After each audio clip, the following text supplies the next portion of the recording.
Everyone's favorite wasteland warrior is back in Mad Max Fury Road Max #2, the grand finale of these Vertigo tie-in comics to Fury Road. Let's see how it all ends, shall we, as we dig on in.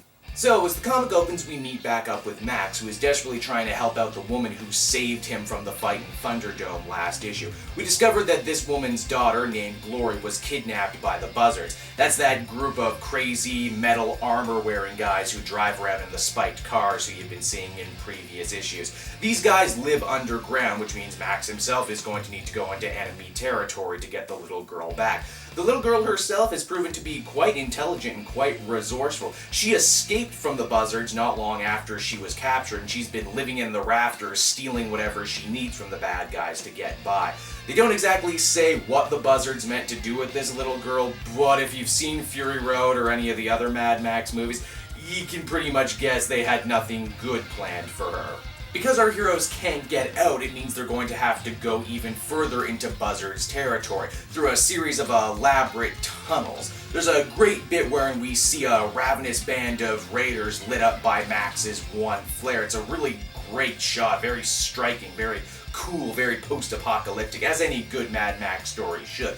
Eventually, Max finds his way to the Buzzards garage, where, lucky him, they have actually fixed up his V8 Interceptor that they stole last issue. And man, their workmanship is really solid. It's too bad they're, bloodthirsty killers. They could open up a great auto body shop and be set for life.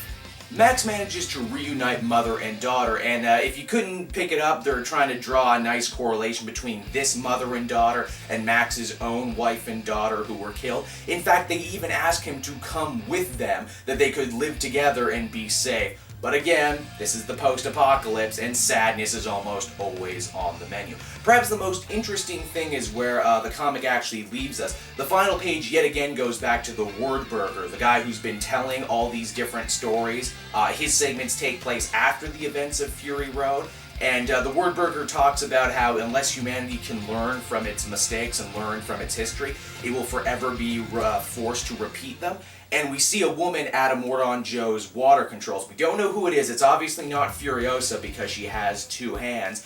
And we see for a second there that she is contemplating becoming an evil tyrant, not unlike Immortan Joe was. And that's the final page on it, honestly. Mad Max Fury Road Max #2 is a great way to cap off these admittedly really great series of, well, I guess you could call them a mini-series, but they were, this is really the only one that had 2 issues to it. They're fun, stylistically great. They really managed to capture the feel and the flavor of the movies in the way that very few other comics have. Honestly, I'm kinda sad that it's over. I want to keep reading more Mad Max comics.